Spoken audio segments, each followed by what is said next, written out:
No, they'll never be replaced by AI, but AI is gonna help them make do the job faster. I know you've seen probably the crazy hours that investment analysts and bankers work simply because some of the work that they do is it's like the information gathering and transforming and analyzing part. That's what takes the most time, right?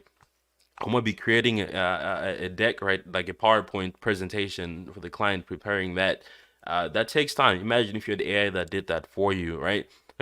So you obviously had to review the final product, but yeah, AI. We already use it. Think about AI that we used for budgeting, right? Now you don't really need to go to a financial advisor because we have that. But when it comes to fields like that, like financial advising and things like that, yes, AI has replaced most of them.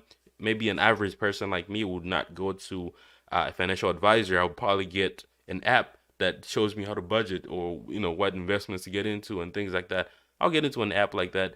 But when you get to a certain level, like when you get to you make a certain amount of money, like you're a millionaire or billionaire, you can't do that on you. You don't have time to do that, so you go to those financial advisors. So you can see how AI can replace some parts of a job or maybe a career or like a field, but it doesn't replace the entire thing. For the most part, people will probably use it as a tool to do their job more accurately and better.